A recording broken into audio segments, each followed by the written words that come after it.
Isang magandang umaga po sa ating lahat. Yan. So, isang malamig na umaga. Oh.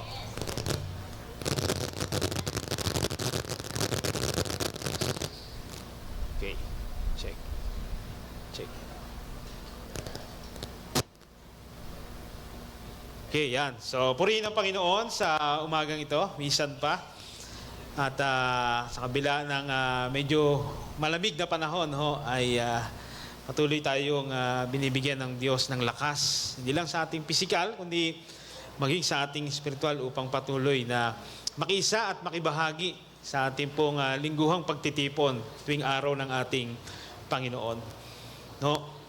At purihin ang Diyos sa ating din pong sama-samang pag-aawitan.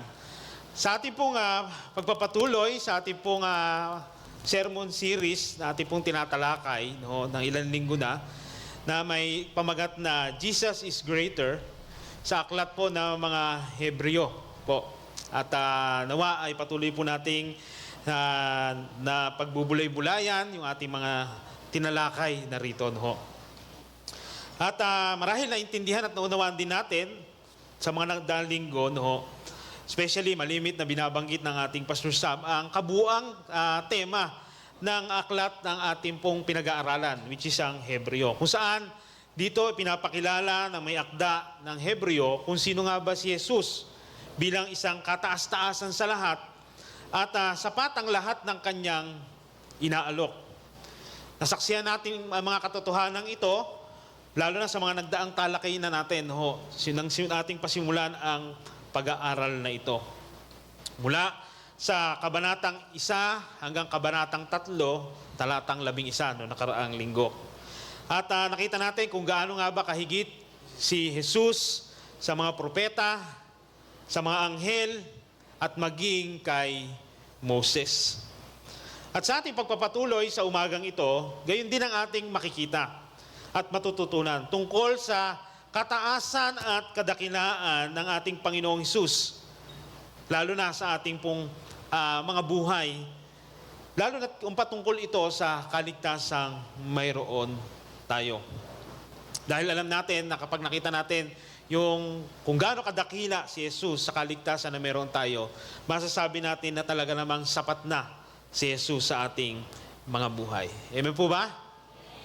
So, ang ating teksto po ay matatagpuan po natin sa Hebreo chapter 3, verse 12 to 19. Kung meron kayong Biblia, makibukas po kayo sa akin sa Hebreo, kabanatang 3, talatang 12 hanggang 11. At kung inyo na pong nakita, mangyari lamang po na aking po inaanyahan minsan pa na tayo tumayo sa pagbasa ng salita ng Diyos. At aking pumabasahin at inyo na lamang pong sundan. Sa Hebreo, kabanatang 3, talatang 12 hanggang 11.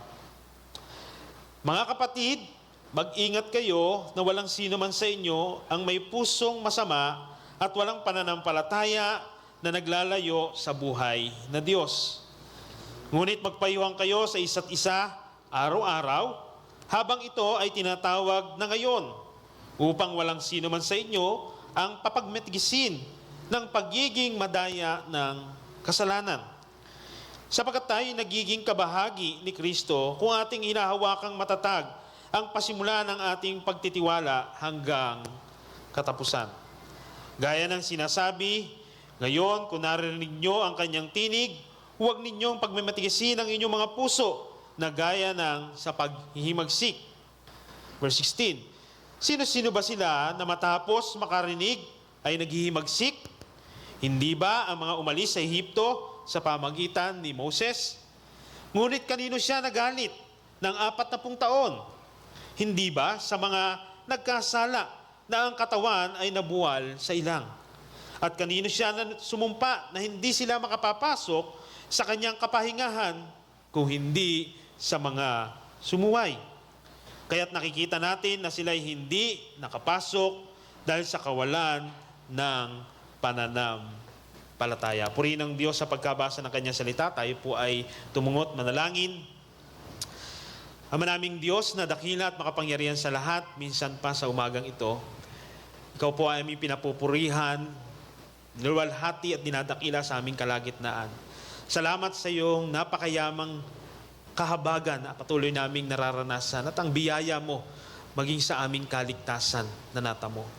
Sa umagang ito, Diyos, aming pong tutunghayan, aming Ama, ang mga salita mo, ang aming pong panalangin sa umagang ito, naway ito'y mahigit na magdulot ng kalakasan sa pananampalataya na nakatingin lagi kami kay Kristo Jesus na aming Panginoon at tagapagligtas. At kung ang baman sa amin, O Diyos, ay nakakaranas ng pagsubok sa kanilang pananampalataya, naway ang mga salita mo sa umagang ito ang magbigay kalakasan, katatagan sa bawat isa sa kanila. Maaaring ang ilan sa amin na narito, Panginoong Diyos, ay hindi paganap na nasumpungan ng biyaya ng kaligtasan. Mangyari na ang iyong mga salita ay higit na magbigay ng kapahayagan sa kanilang mga puso at magwawasak sa mga batong puso nila upang mahayag ang iyong kaligtasan sa pamagitan ng pagkilos ng banal na Espiritu mo sa amin pong kalagitnaan. Gamitin mo ang iyong lingkod, maluwalhati at maparangalan ka ng lubos, at naway makita namin sa aming kalagitnaang pag-aaral na ito na nakasentro kami kay Kristo Jesus na aming Panginoon at tagapagligtas. Ito po ang aming pagsamo at panalangin sa tanging banal na pangalan lamang niya. Amen at amen. Tayo po'y makakapuna.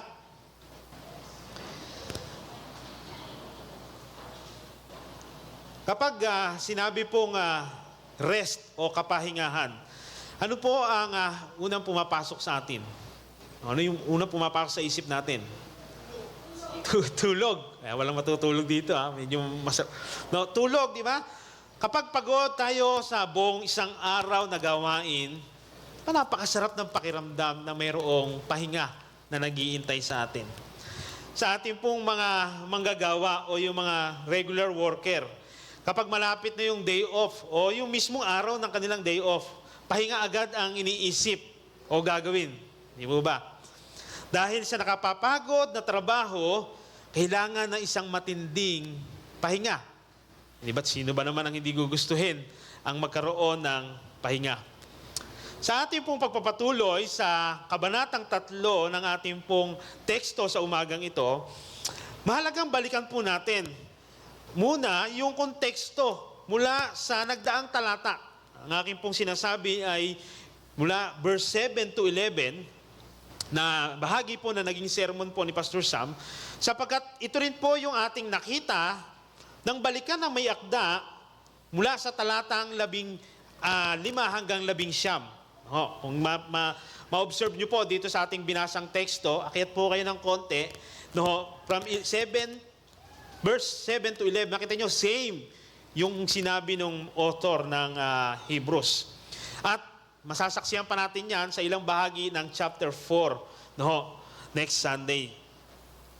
So dito sa kanyang babala, sa mga Kristiyanong Hudyo, sinipi ng may akda yung awit chapter 95, verse 7 to 11, na tumutukoy sa kanyang bayan o sa kasaysayan ng bayan ng Israel sa ilang.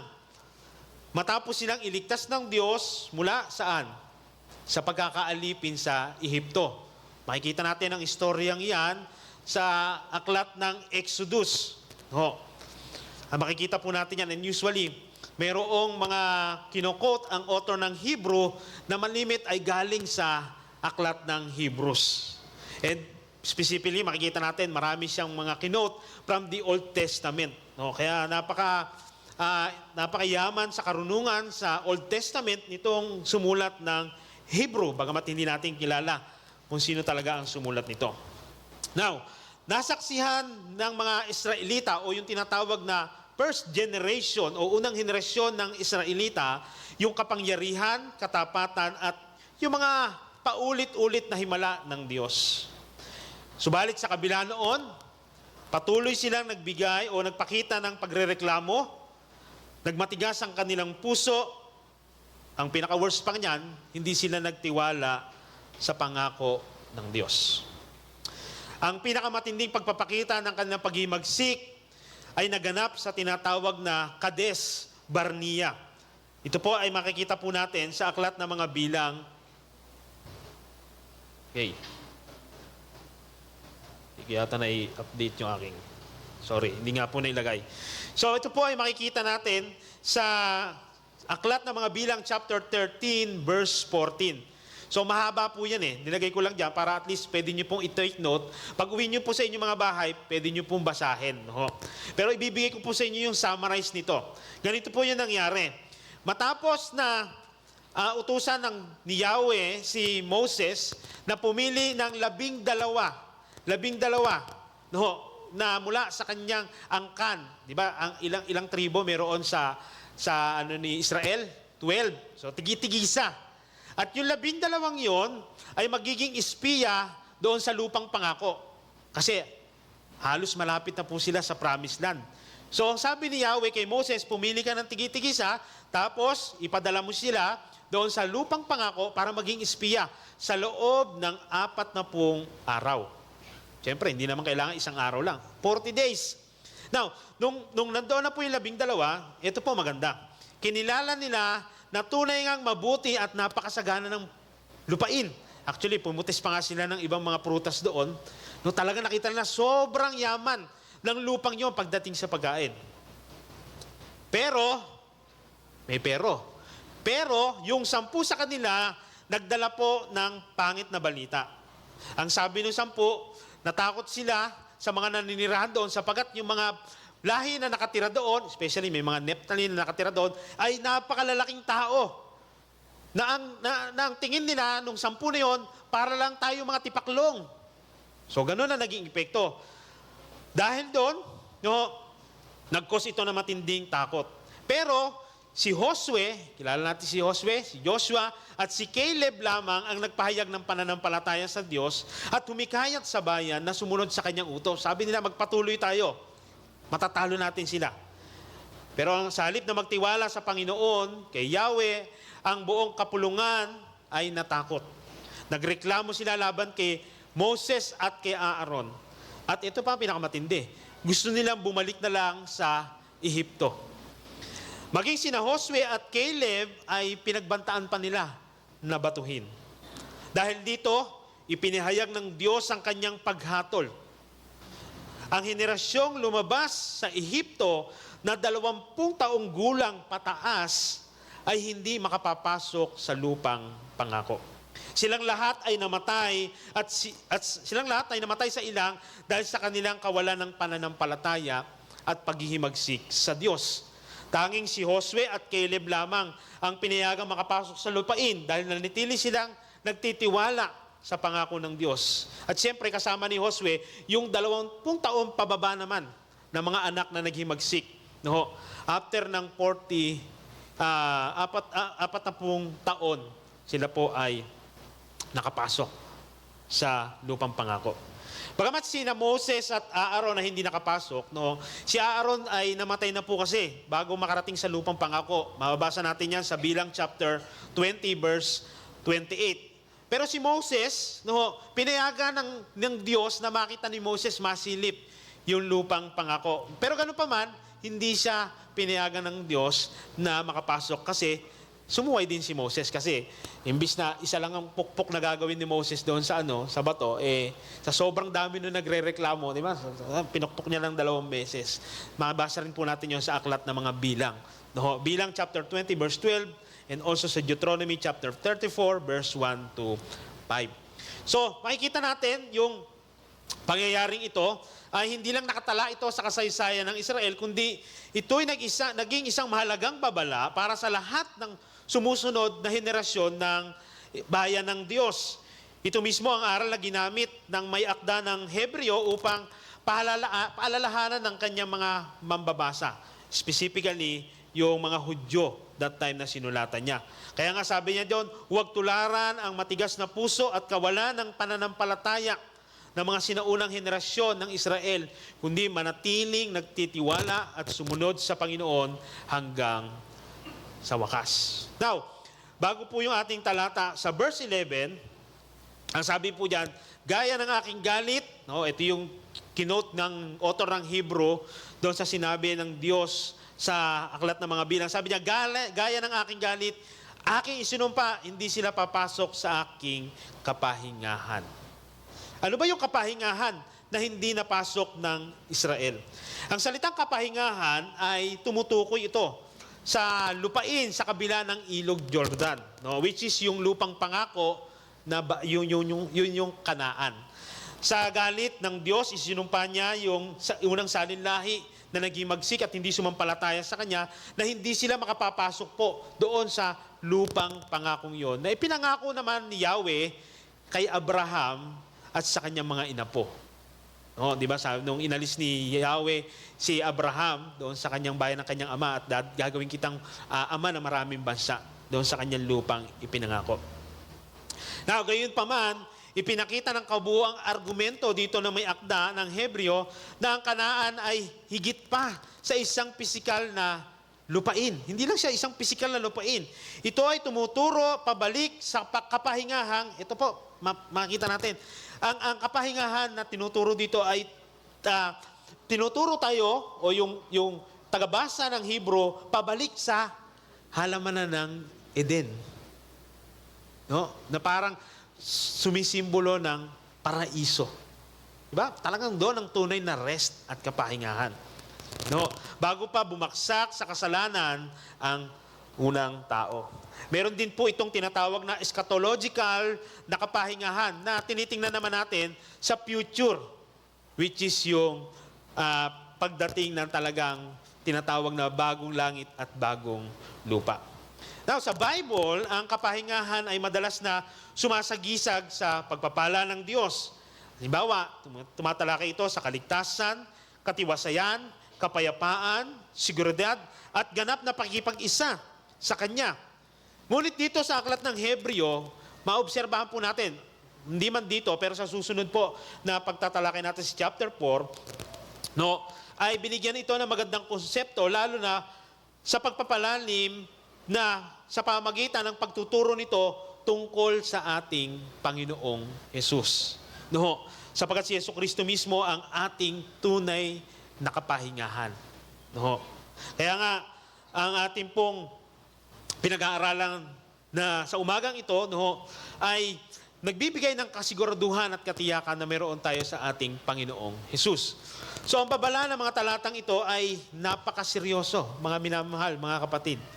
Kung paanong ganong kabigat yung babala na binibigay ng author ng Hebrew, ganun din yung paalala at babala nito sa ating kasalukuyang panahon. Gaya ng ginawa ng unang lahi sa Diyos ng Israel sa paghihimagsik, no?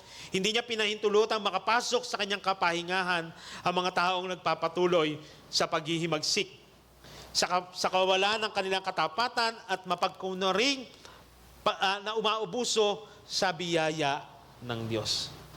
Kaya minsan pa, malinaw ang panawagan ng author ng Hebrew. Panghawakan at pagtuunan natin higit si Kristo ngayon, magpalakasan sa isa't isa at magtiis sa ating pananampalataya at huwag magpadala sa kawalan ng pananampalataya upang hindi tayo matagpuang nasa labas ng walang hanggang kapahingahang inilaan ng Diyos para sa kanyang bayan. Ito po yung kabuuang picture, idea ng ating pong magiging mensahe sa umagang ito. Kaya po ang ating mensahe ay mayroong pamagat na si Kristo Jesus ang dakilang kapahingahan. Si Kristo Jesus ang dakilang kapahingahan. Tanong, paano natin maiiwasan ang kawalang pananampalatayang humadlang sa Israel na makapasok sa kapahingahan ng Diyos? Hindi po tayo exempted. Maaaring nandito tayo sa lugar na ito, pero worse niyan, nandito tayo, pero hindi pala tayo bahagi doon sa kapahingahan ng Diyos na yun. Kaya itong babalang ito ay babala rin para sa bawat isa sa atin. Ang tanong, paano natin ito maiiwasan? Tatlong bagay yung ating pong makikita dito po sa ating teksto na pag-aaralan o pinag-aaralan sa umagang ito. Una, para maiwasan daw natin ito yung una, ingatan ang ating puso sa pamagitan ng pagtutuon lamang nito kay Kristo Jesus. Ingatan yung ating mga puso, ang ating puso sa pamagitan ng pagtutuon lamang nito kay Kristo Jesus. Sabi po dyan sa talatang 12, mga kapatid, mag-ingat kayo na walang sino man sa inyo ang may pusong masama at walang pananampalataya na naglalayo sa Diyos. Ang pusong masama at ang kawalan ng pananampalataya, ang sanhi kung bakit ang unang henerasyon ng salinlahi ng Israel ay hindi nakapasok sa lupang pangako. Sila ay tuluyang lumayo sa Diyos. Hindi nila pinahalagahan ang mga katotohanang nahayag at ipinakita sa kanila ng Diyos nang sila ay pangunahan ni Moses. Kaya naman, ganun na lamang po yung pagbibigay, babala ng author ng Hebrews sa kanyang kapwa mga Hudyo pagdating sa bagay na ito. Kasi kung yung ang mga unang henerasyon ay nabigo, amos pa sila. Di ba? At ganun din sa bawat isa sa atin. Sapagkat maaaring mangyari yung pagkakamaling iyon. Maaaring maulit yung pagkakamaling iyon. Ang kahulugan po ng ang kahulugan po ng nawala yung ano ko pala.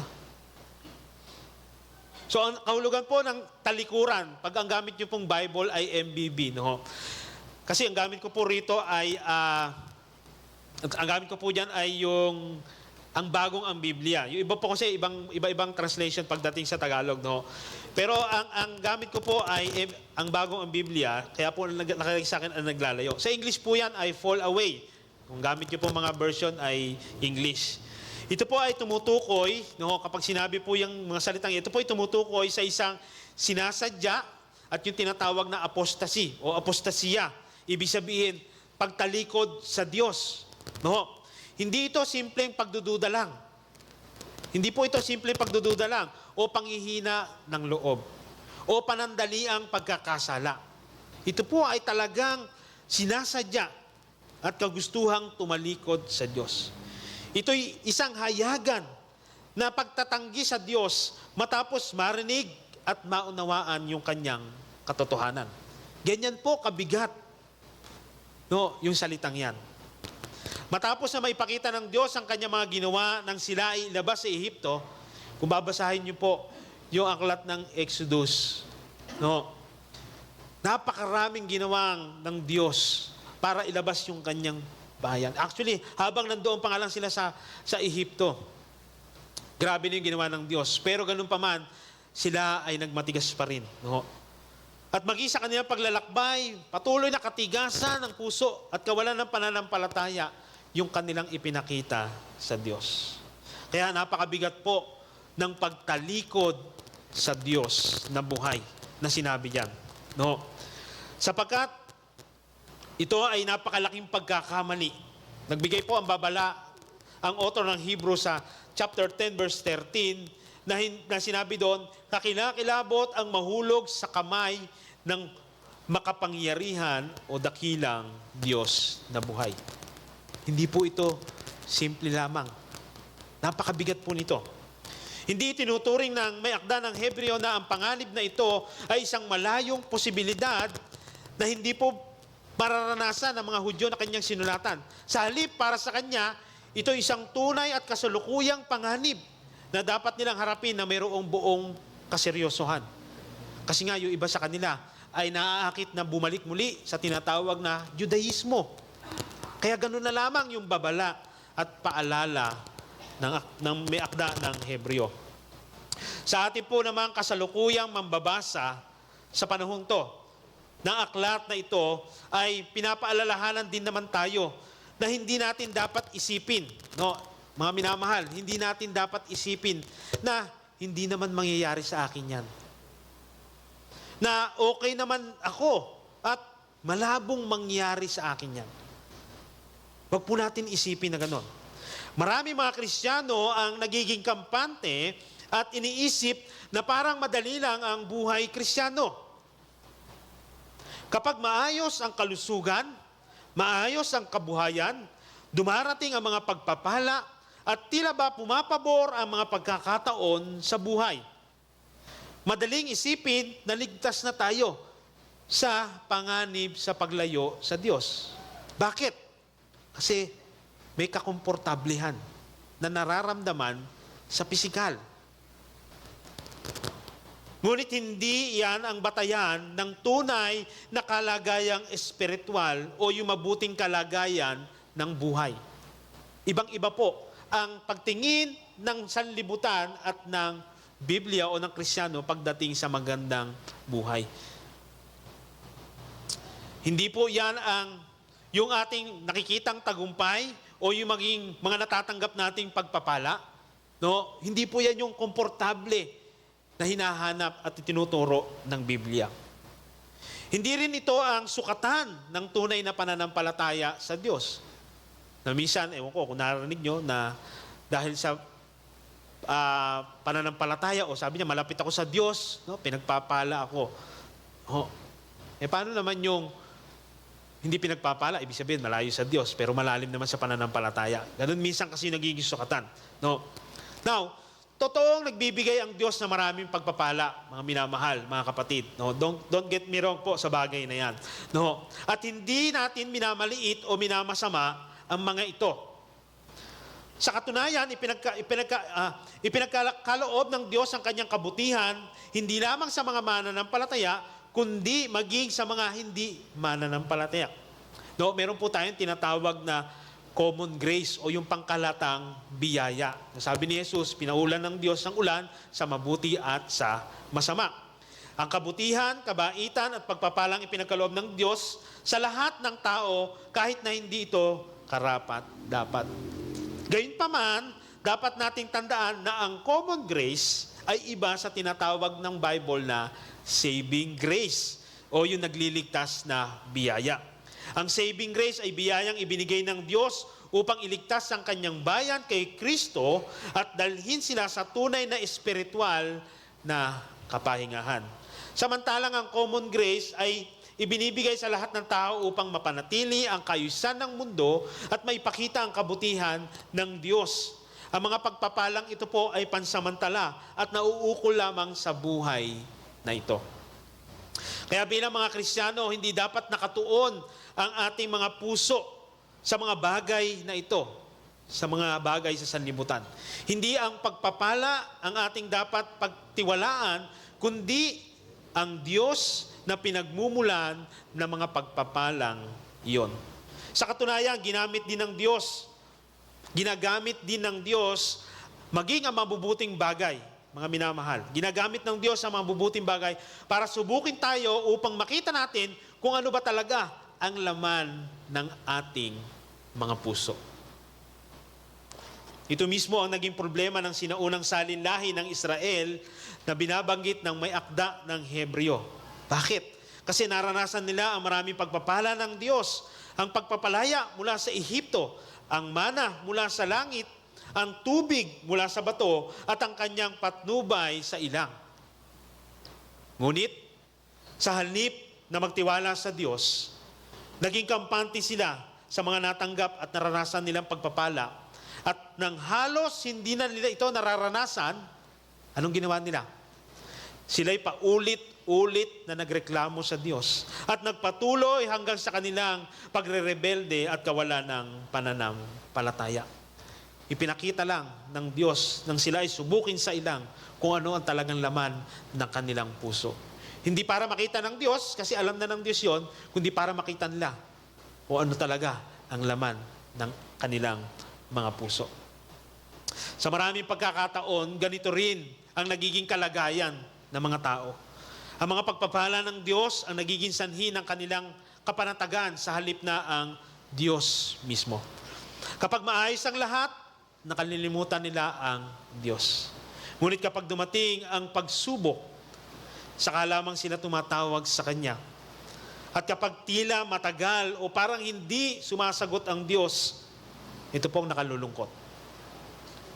Nagkakaroon sila ng pagdududa sa Kanya at kung minsan ay siya pang sinisisi sa kanilang mga paghihirap.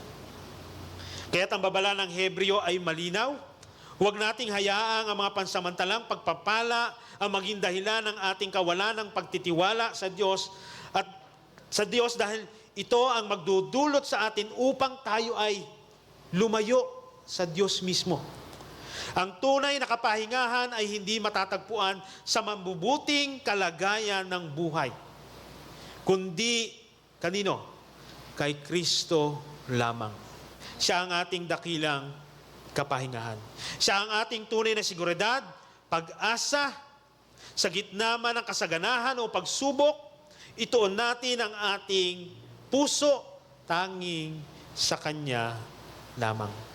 Kaya dapat nating tingnan na may matinding pag-iingat ang kalagayan ng ating mga puso sa ngayon. Hindi tayo dapat maging kampante lang bilang mga mananampalataya o magtiwala lamang sa mga kasalukuyang magagandang karanasan nangyayari sa atin. Sa halip, dapat tayo magpatuloy na nakakapit at nakatuon kay Kristo lamang. At tayo'y magbantay laban sa maaaring maglayo sa atin sa Diyos na buhay. Kaya nga sabi ng Colossus chapter 3 verse 1 to 3, sabi diyan, kung kayo nga'y muling binuhay na kasama ni Kristo, ay hanapin ninyo ang mga bagay na nasa itaas na kinaroroonan ni Kristo na nakaupo sa kanan ng Diyos. Sa ibang salin po, ang salita ng Diyos, ang sinabi po diyan, ituon ninyo ang inyong puso. Sabi pa ng 2 and 3, ituon ninyo ang inyong pag-iisip sa mga bagay na nasa itaas, hindi sa mga bagay na nasa ibabaw ng lupa. Sapagkat kayo'y namatay na at ang inyong buhay ay natatagong kasama ni Kristo sa Diyos. Nakatuon ba ang ating mga puso kay Kristo? Tunay bang tayo'y namatay na sa dati nating mga pagkatao? Nakikita ba sa atin ang bagong buhay? Mga minamahal, napakaseryoso ng babala ito na mababasa natin dito sa talatang 12. Sapagkat hindi nito tinutulak ang Kristiyano sa kawalan ng pag-asa, kundi upang hikayatin tayong manatiling malapit kay Kristo, na siyang tanging daan tungo sa ipinangakong kapahingahan at mismong kapahingahang ipinagkaloob ng Diyos. Sapagkat si Kristo ay hindi lamang nag-aalok ng kapahingahan, kundi siya rin mismo ang ating dakilang kapahingahan. Kaya nga sabi ng Mateo chapter 11 verse 28, sabi ni Jesus, lumapit kayo sa akin, kayong lahat na nanlulupaypay at lubhang nabibigatan, at kayo'y bibigyan ko ng kapahingahan. Tandaan natin na ang ugat ng pagtalikod sa Diyos ay hindi muna ang pagsuway sa pamagitan ng pagkilos, kundi sa kawalan ng pananampalataya ng puso. Kaya dapat nating ingatan ang ating puso sa pamagitan ng patuloy na pagtutuon nito at pagtitiwala tanging kay Kristo lamang at sa Kanyang mga pangako. Ituon natin yung ating mga puso tanging sa Kanya lamang. Paano natin maiiwasan ang kawalan ng pananampalataya ang humadlang sa Israel na makapasok sa kapahingahan ng Diyos? Po yung una, ingatan natin ang ating puso sa pamagitan ng pagtutuon lamang nito kay Kristo Jesus. Pangalawa, isaalang-alang ang palagiang pagpapaalalahanan sa isa't isa kay Kristo Jesus. Isaalang-alang ang palagiang pagpapaalalahanan sa isa't isa kay Kristo Jesus. Sabi po ng verse 13, ngunit magpayuhan kayo sa isa't isa araw-araw, habang ito ay tinatawag na ngayon, upang walang sino man sa inyo ang papagmatigasin ng pagiging madaya ng kasalanan. Sa pag-aaral ko po sa balangkas na ito, aking pong sinipi yung sulat ni John MacArthur sa kanyang komentaryo sa New Testament. No? Sapagkat maganda po yung kanyang pagpapaliwanag tungkol sa bagay nito. Ang sabi niya, ang salitang magpaalalahanan o magpayuhan, no, translated na po ito sa Tagalog, tinranslate ko na po, o encourage, ay mula sa salitang Griego na parakaleo, na kaugnay ng salitang ginamit ni Jesus para sa Espiritu Santo, na mababasa po natin sa John chapter 14 verse 16. Ang pangunahing kahulugan nito ay lumapit sa isang tao upang tulungan, palakasin, aliwin, at hikayatin siya. So, yun po yung ibig sabihin ng magpayuhan o magpaalalahanan. Kaya sinasabi rito ng may akda o yung author ng Hebrews sa mga mananampalataya, lumapit kayo sa isa't isa at tulungan ninyo ang isa't isa. Higit sa lahat, hinihikayat din silang tulungan nila ang kanilang mga kapatid na Hudyo na hindi pa sumasampalataya kay Kristo upang hindi nila patigasin ang kanilang mga puso, kundi tanggapin si Jesus bilang ang pinangakong Mesiyas. Dito po binibigyang talata ang panganib ng tinatawag na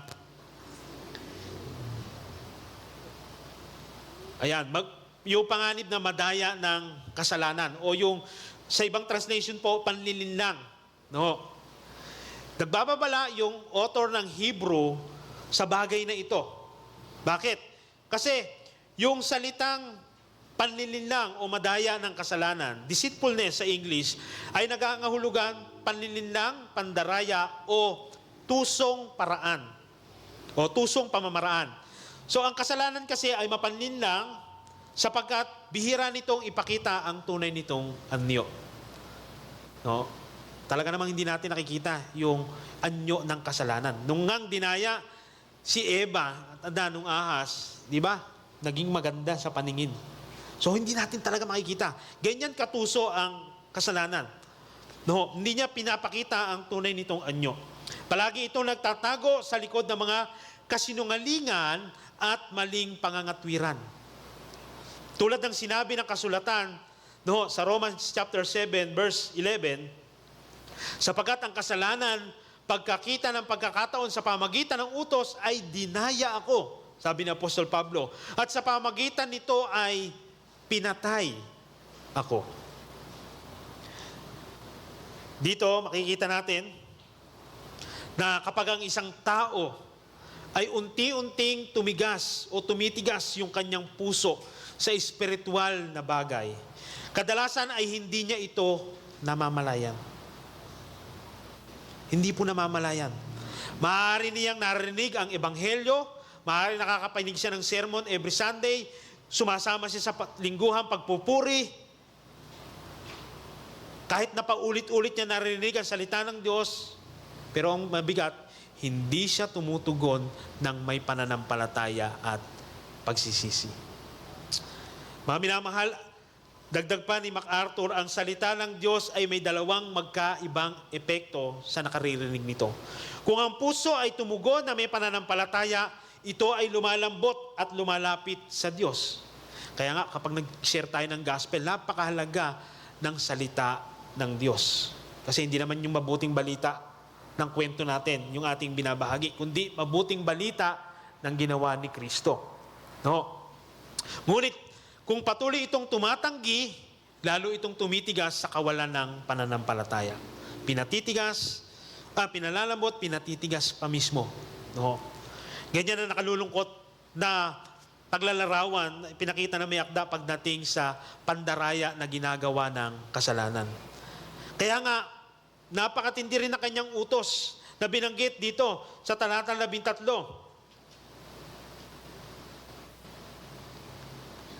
Ayan. Sabi niya, ngunit magpayuhan kayo sa isa't isa araw-araw. No, magpayuhan kayo sa araw-araw. Sapagkat sa pamagitan nito, hindi lamang tayo nakapakikinig sa isa't isa ng salita ng Diyos, kundi tinutulungan din natin ang isa't isa na tumugon sa salita ng Diyos.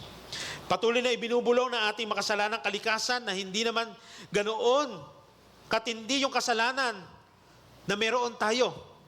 Na hindi naman mahalaga ang pagpapaalalahanan at pagpapalakasan kay Kristo. Na kahit na alam naman natin na hindi talaga madali ang makibaka sa pananampalataya sa Diyos. Maaring madalas o nauwi sa ganito ang pangangatwiran ng ilang mga Kristiyano. Inaalagaan ko naman ang aking pamilya.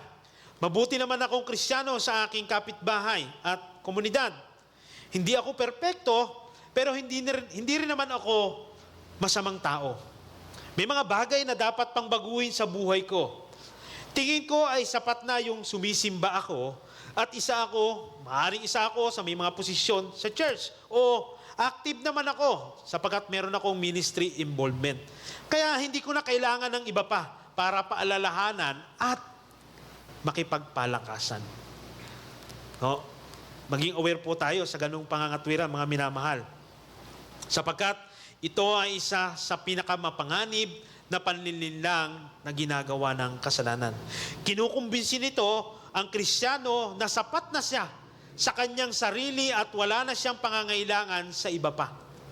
Ngunit ang ganitong pag-iisip mismo ang bunga ng isang pusong nalinlang ng kasalanan at hindi nakikita ang tunay nitong pangangailangan sa paglago sa pananampalataya kay Kristo. Lumalakad ka bilang isang Kristiyano na mag-isa. Hindi po ganoon ang gidisenyo ng Diyos. Kaya nga, inuulit ko ang sabi diyan sa verse 13, magpalakasan at magpahalalahanan kayo araw-araw habang tinatawag itong ngayon. No, binanggit yung salitang ngayon diyan. Na kung saan, in a sense of urgency, nagpapahiwatig ng kahalagahang tumugod agad at gawin agad at hindi na kailangan pang ipagpabukas. Dapat tayong magpalakasan, magpaalalahanan at magtulungan upang walang sino man sa atin ang madaya ng kasalanan at tumalikod sa Diyos na buhay. Mahirap po kasi kapag wala na nagpapaalala sa ginagawa natin. Baka lumalakad tayo na laging ang pangangatwiran natin, alam ko naman ang tama. Alam ko naman yung ginagawa ko. Pero hindi naman talaga ganon. Kaya napakahalaga ng binanggit dito ng may akda ng Hebreo. Ito mga kapatid, tingnan natin. Sabi diyan, ginagamit ng Diyos ang iglesia, ang kanyang salita, at ang ating mga kapatid kay Kristo upang ilantad ang mga kasinungalingan ng kasalanan at panatiling malambot ang ating mga puso sa kanyang mga tinig. Ang pagbabago ay hindi isang bagay na nilayo ng Diyos na maranasan lamang ng isang mananampalataya na mag-isa. Hindi po nakadisenyo ang pagbabago, ang kaligtasan sa isang tao lamang. No. Nais ng Diyos na maranasan ito ng kanyang iglesia ng magkakasama. Ito isang layuning pangkahalatan at hindi lamang pang sarili. Habang binabago ng Diyos ang bawat isa sa atin, sabay din niyang binubuo, pinalalago at hinuhubog ang kanyang iglesia bilang isang katawan. Kaya nga tayo po ay bahagi ng iisang katawan. Katawan ni Kristo na mayroong magkakaibang bahagi. Di ba? Hindi lang ikaw. Sa book po ni Pastor Derek Parfan na may title na Fight Clubs, Fighting the Good Faith of Faith Together, dito po ay maganda itong librong to na tumatalakay kung paano makibaka ng magkakasama sa pakikibakang espiritual. Dito po sa chapter 3, sa tanong na why we fight together, a biblical motivation to fighting sin with the church, kinote niya po yung sinabi ni Paul Tripp, na tinranslate ko na rin po sa Tagalog. Sabi diyan, ang pagbabago ay isang bagay na ninalayo ng Diyos na maranasan ng kanyang bayan ng magkakasama. Ito ay isang layuning pangkomunidad. Ang ginagawa ng Diyos sa bawat individual ay bahagi ng mas malaking kwento ng pagtubos na sumasaklaw sa buong bayan ng Diyos sa lahat ng kapanahunan. So hindi lang ito pang sarilin lang. Ito ang dahilan kung bakit mahalaga ang pakikisama sa iglesia. Ang pagpapaalalahanan sa isa't isa at sama-samang paglago sa pananampalataya. Hindi tayo iniligtas ng Diyos upang mamuhay na hiwalay sa kanyang bayan, kundi upang sama-samang lumago tungo sa pagiging higit na katulad ni Kristo. Gaya ng sinasabi sa Colossus chapter 3 verse 16, manirahan naman sagana sa inyo ang salita ni Kristo ayon sa lahat ng karunungan. Ano pa, dagdag niya dyan? Magturo at magpaalalahanan kayo sa isa't isa sa pamagitan ng salmo at ng mga himno at ng mga awiting espiritual na umaawit na may pasasalamat sa Diyos sa inyong puso. Sabi pa sa aklat ng Santiago, chapter 5, verse 16, kaya't ipahayag ninyo sa isa't isa ang inyong mga kasalanan at ipanalangin ninyo ang isa't isa upang kayo'y gumaling. Ang panalangin ng taong matuwid ay makapangyarihan at mabisa. Makikita natin sa mga talatang ito kung gaano kahalaga ang papel ng kapatiran sa ating pananampalataya. Yes, ang Diyos ang kumikilos. Ang Diyos ang nagbibigay sa atin ng pananampalataya. Pero ginagamit ng Diyos na ibang kapamaraanan ang kanyang iglesia, ang kanyang mga anak para sa ating pagpapalakasan at pagpapaalalahanan. No? Kaya naman sa aking pananaw, mga minamahal, naway ito rin yung ating maging pananaw. Higit natin kailangan ang maging kabahagi ng isang discipleship group. Ngunit hindi lamang basta pagdidisipulo ang kailangan natin. Yes, meron na tayo mga discipleship group. Meron na tayo mga ginagawa. Pero higit pa sa pagdidisciple ang kailangan natin gawin. Kundi yung tinatawag na intentional discipleship. Ang intentional discipleship ay isang sinasadya, may layunin at aktibong pagtulong sa isa't isa upang lumago bilang mga tagasunod ni Kristo. Hindi lang yung nagtuturuan, kundi nangangahulugan ito na meron tayong pagsisikap na akayin, turuan, hikayatin, ituwid at samahan ang iba sa kanilang paglalakbay kasama ang Panginoong Jesus. Nangangailangan ito ng tunay na pag-i-invest ng ating sarili. Ano ba yung ginawa ni Kristo sa kanyang mga alagad? Higit pa sa pagdidisipulo, intentional na pagdidisipulo. Yes, nagtuturuan tayo. No, nagsa-share tayo ng mga karunungan. Pero yung dalahin ng isa't isa, higit pa na kailangan natin ng katuwang sa lahat ng ating ginagawa. Hindi lang ito pag-i-invest ng sarili mo sa kapwa mo mananampalataya, kundi paglalaanan mo ito ng oras, ng panahon, paglalaanan mo ito ng lakas at maging ng ating buhay. Upang makabuo tayo ng malalim na relasyon at makabuluhang pakikipag-ugnayan sa ating kapwa mananampalataya. Sa panahon ng kanyang pakikibaka sa kasalanan, kapag umiiyak siya, iiyak ka rin. Sa panahon na siya ay nabibigatan sa pasanin niya, hindi mo lang sasabihin, kaya mo yan, kundi makikipasan ka rin. Sa panahon na tila wala ng pag-asa, yung buhay na pinagdadaanan niya, sasamahan at dadamayan mo siya. Yan ang kailangan. Sa panahon ng ating pakikibaka, sa ating pananampalataya, ang kailangan natin ay intentional discipleship sa isa't isa. Sapagat sa ating pakikibaka bilang mga tagasunod ni Kristo, higit nating kailangan ng isa't isa ngayon. Hindi bukas, hindi sa susunod na linggo, hindi kapag may panahon na lamang, at lalong hindi kapag huli na ang lahat. Ang disenyo ng Diyos para sa kanyang mga anak ay hindi maglakad ng mag-isa, kundi sama-samang magpatuloy sa pananampalataya. Kaya naman, walang iwanan. Sabihin mo sa kaliwat kanan mo, walang iwanan. Walang iwanan. Kakayanin natin ito ng sama-sama. Paano natin maiiwasan ang kawalan ng pananampalatayang humadlang sa Israel na makapasok sa kapahingahan ng Diyos? Una, ingatan ang ating puso sa pamagitan ng pagtuon lamang nito kay Kristo Jesus. Pangalawa, isaalang-alang ang palagiang pagpapaalalahanan sa isa't isa kay Kristo Jesus. At panghuli, ipanatili ang matatag na pananampalataya kay Kristo Jesus hanggang sa wakas. Ipanatili ang matatag na pananampalataya kay Kristo Jesus hanggang sa wakas. Sabi po ng talatang 14, ito po ay, yung binasa ko po kanina sa ating Bible reading, ay hango po sa ang bagong Biblia. No?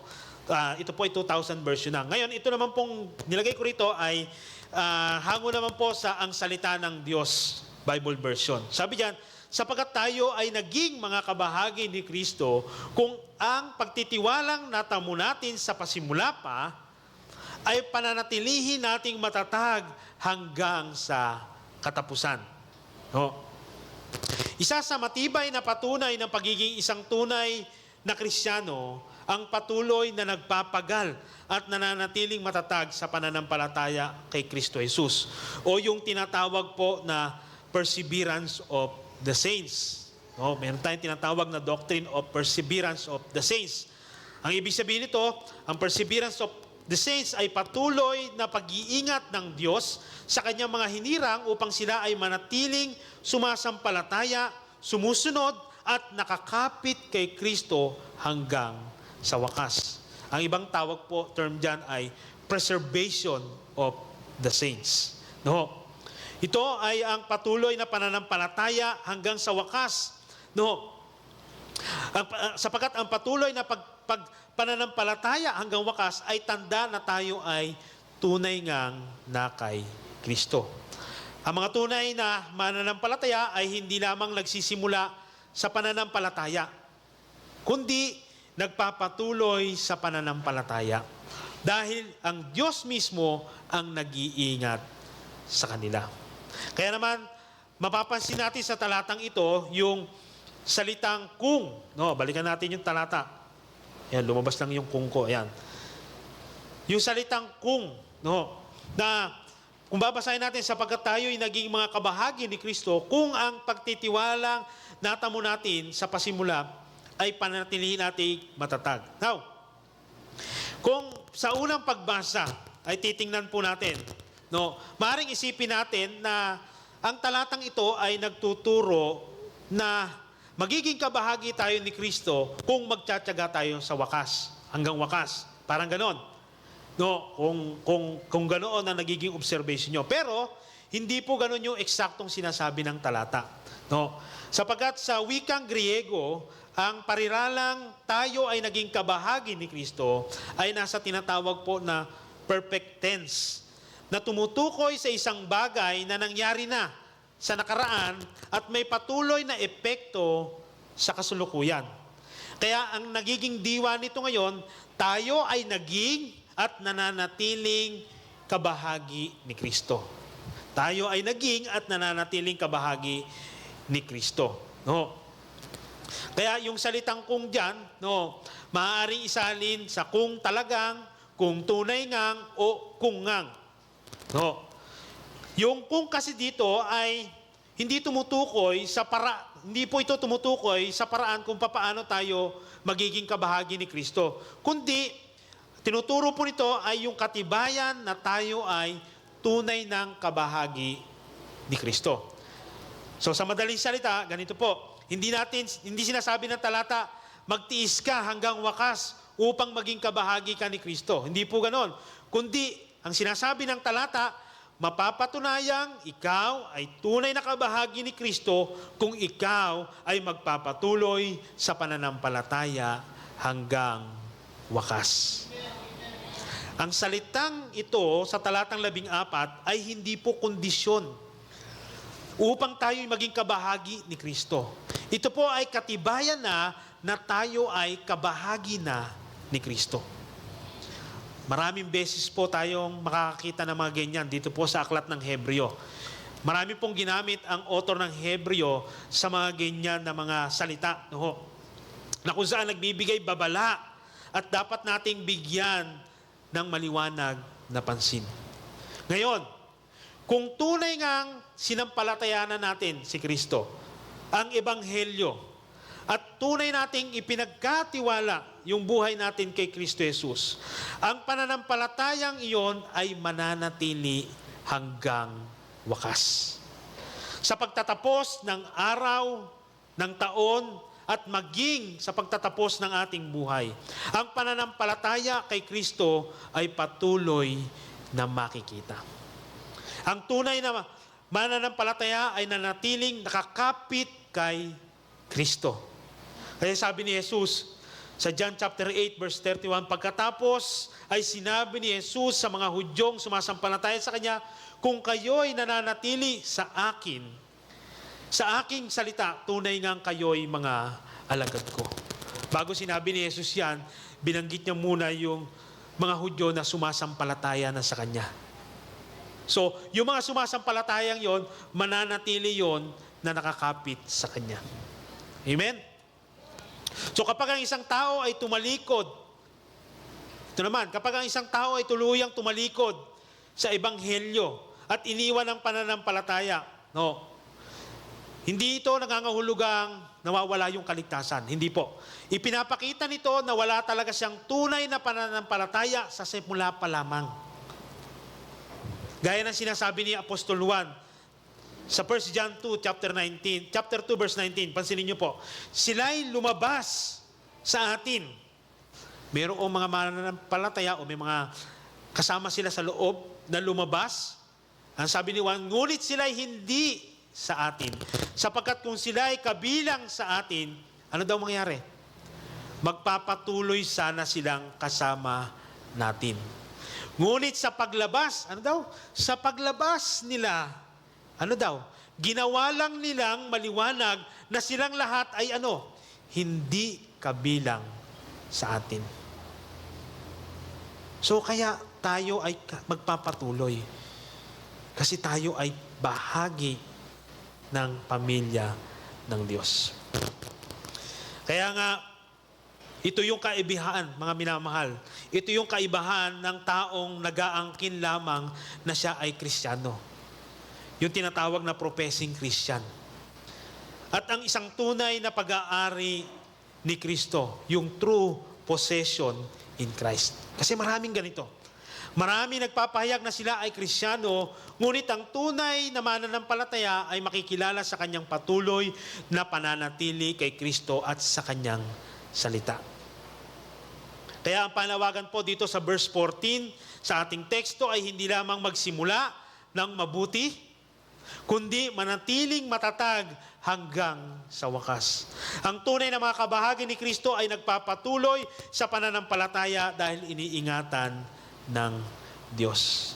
Sabi nga, ang Diyos mismo ang nagbibigay lakas upang tayo'y manatiling matatag sa pananampalataya kay Kristo. Sa panong paraan? Sa pamamagitan ng kanyang biyaya. Ang biyaya ng Diyos ang siyang nagpapatatag, nag-iingat at nagsusustina sa atin araw-araw. Ito ang nagsisilbing gatong o lakas upang magpatuloy tayo sa ating paglakad kasama si Kristo. At ang biyayang ito ay patuloy nating natatanggap sa pamamagitan ng kanyang salita, sa panalangin at sa pagsasama-sama nating mga magkakapatid and also sa fellowship na meron tayo bilang magkakapatid sa Panginoon. Ngayon, kung ating titingnan sa mga nahuli pang mga talata, verse 15 to 19, ito po yung sinasabi ko kanina. Binanggit muli ng author ng Hebrew yung sinabi niya mula sa verse 7 to 11. No? Kung saan, muli niyang pinalalahanan ng kanyang mababasa tungkol sa nangyaring salinlahi ng Israel sa ilang. Bagamat nakita nila yung kapangyarihan ng Diyos at naranasan yung kanyang pagpapala at yung kanyang biyaya, hindi sila nakapasok doon sa lupang pangako. Hindi sila nanatiling tapat sa kanilang pananampalataya. No. Ipinakita lang ng wilderness o yung ilang. No, ipinakita lang noon kung gaano katotoo na sila ay walang pananampalataya sa Diyos. No? Pero hindi rin naman natin masasabi na ang bawat Israelitang namatay sa ilang ay hindi ligtas.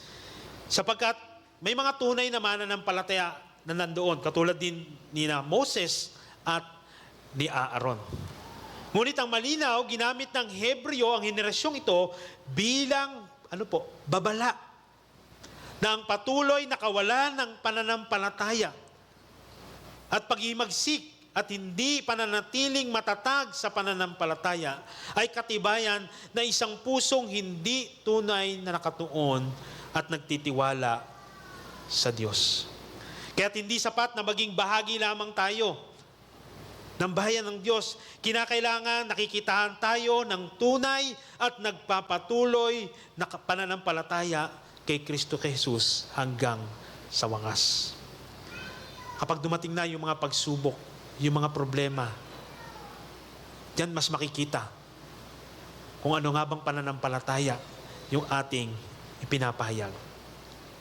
Kaya't buong pagsusumamo niyang hinikayat ang kanyang mga mambabasa, kasama na tayo ngayon sa kasulukuyang panahong ito, huwag nating tularan ang kanilang halimbawa upang huwag natin danasin ang parehong kinahinatnan ng Israel. Hindi sila nakapasok sa lupang pangako, sa kapahingahang ipinangako ng Diyos.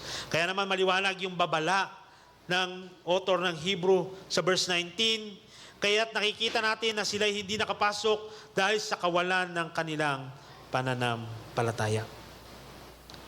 Tandaan natin mga minamahal, ang pagsuway ay bunga ng kawalan ng pananampalataya. At ang kawalan ng pananampalataya ay nag-aalis ng pagpapala at nagdadala sa paghahatol sa harapan ng Diyos. Kahit kung paano ang Israel ay hindi nakapasok sa kanilang kapahingahan dahil sa hindi pagtitiwala sa Diyos, gayon din ang sinumang tumalikod kay Kristo at hindi magpatuloy sa kanyang pananampalataya ay hindi makapapasok sa ipinangakong kapahingahan ng Diyos. Subalit, ang tunay na mananampalataya ay mayroong dakilang pag-asa. Meron tayong dakilang pag-asa. Ang Diyos na tumawag sa atin kay Kristo ay siya ring nagbibigay ng sapat na biyaya upang tayo ay makapagpatuloy. Ikalawang Korinto, Kabanatang 12, talatang 9, subalit sinabi niya sa akin, ang aking biyaya ay sapat na sa iyo, sapagkat ang aking kapangyarihan ay nagiging sakdal sa kahinaan. Ako'y lalong nagmamalaki na may galak sa aking kahinaan upang ang kapangyarihan ni Kristo ay manatili sa akin. Pilipos chapter 1 verse 6, ito po yung napakaganda. Ako'y panatag sa bagay na ito na ang nagpasimula sa inyo na mabuting gawa ay siya rin magtatapos nito hanggang sa araw ni Hesu Kristo.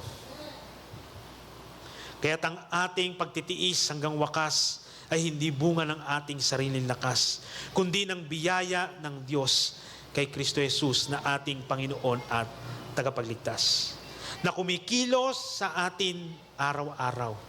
Habang tayo nananatiling nakikinig sa Kanyang salita, nagtitiwala sa Kanyang mga pangako, at araw-araw na inaalala yung ebanghelyo, yung gospel sa ating mga buhay, patuloy niya tayong iniingatan hanggang sa marating natin ang ganap na kapahingahan na nasa kay Kristo Jesus.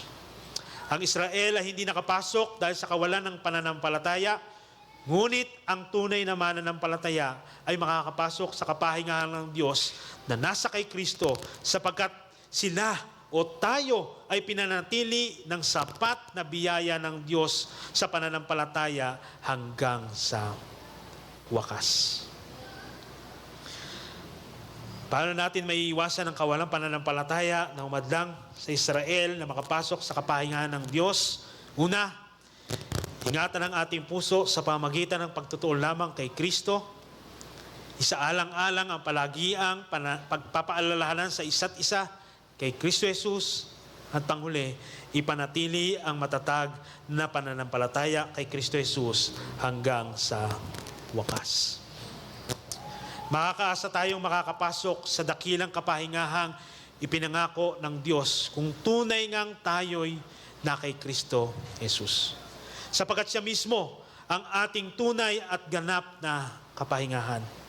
Kaya naman, habang tayo ay naglalakbay patungo sa katuparan ng pangakong ito, bagamat maraming pagsubok, maraming balakid ang ating pagdaraanan, dapat nating ingatan ang ating puso laban sa kawalan ng pananampalataya at sa anumang bagay na maaaring maglayo sa atin kay Kristo. Dapat din tayong maging masigasig araw-araw na palalahanan at hikayatin ang isa't isa upang walang sino man sa atin ang madaya ng kasalanan at magmatigas ang puso laban sa Diyos. Higit sa lahat, kailangan nating manatiling matatag at nagpapatuloy sa pananampalataya kay Kristo hanggang sa wakas. Hindi dahil sa ating sariling lakas o kakayanan, kundi dahil sa sapat at patuloy na biyaya ng Diyos na siyang nag-iingat, nagpapalakas at nagpapanatili sa atin araw-araw. Sa uli, ang mga tunay na kabahagi ni Kristo ay makikilala sa kanilang patuloy na pananampalataya. Ang mga nagpapatuloy hanggang wakas ay nagpapatunay na sila ay iniingatan ng Diyos at tiyak ngang makapapasok sa walang hanggang kapahingahang inihanda niya para sa kanyang bayan.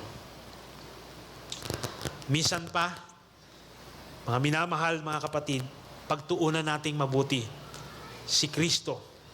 Magpalakasan at magpaalalahanan tayo sa ating pananampalataya hanggang sa tayo ay magpatuloy hanggang sa wakas. Sapagkat si Kristo lamang ang ating dakila, ganap at sapat na kapahingahan. Ang kapahingahang ating minimithi, ang siyang katuparan ng lahat ng pangako ng Diyos para sa kanyang bayan. Tayo po'y manalangin. Ama naming Diyos na dakila, makapangyarihan sa lahat, salamat po sa umagang ito, sa napakayamang papaalala ng mga salita mo na amin pong natunghayan sa umagang ito. Ama naming Diyos, sa umagang ito, aking patuloy na dalangin, tunay na mga salita mo ay magbigay ng higit na kabuluhan sa bawat isa sa amin. Maaaring kami ay dumaraan sa matinding pagsubok ng pananampalataya. At maraming bagay sa mundong ito ang maaaring pumukaw ng aming pansin palayo sa pananampalatayang iyon. Panginoong Diyos, tulungan mo kami na ituon namin lagi ang aming paningin tanging kay Kristo Jesus lamang, upang sa gayon kami ay manatiling matatag. At kung kami man, Panginoon, ay nahihirapan sa bagay na ito, tulungan mo kami na magkaroon ng sense ng pagpapaalalahanan sa isa't isa. Kilalanin ang aming mga kapatid sa pananampalataya ay kabahagi ng aming journey sa aming paglalakbay tungo sa iyo. Bigyan mo kami ng mga taong maghigit na magiging katuwang namin sa paglalakbay na ito.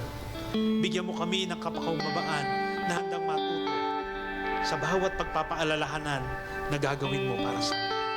Higit sa lahat, alam namin na mahirap ang pakikibaka sa pananampalataya. Ngunit salamat dahil ang kaligtasang pinasimulan mo sa amin ay iyong tatapusin sapagkat ikaw ay gumawa ng dakilang gawa sa amin. Kaya naman kami makapanatitiling matatag, matibay habang kami ay naglalakbay sa mundong ito. Ano man ang aming kaharapin. Salamat sa napakadakilang biyaya mo. Salamat sa napakasaganang kaligtasang ipinagkaloob mo sa amin. Salamat sa aming Panginoong Hesukristo na siya nag-alay ng buhay at naging katubusan ng aming mga kasalanan at ang kanyang pagkabuhay na muli ang nagbigay ng katagumpayan sa kaligtasang aming nararanasan at natamo ngayon. Sa iyo po ang pinakamataas na papuri, pagluwalhati sa pangalan ni Jesus. Amen at amen. Magandang umaga po sa ating lahat mga kapatid.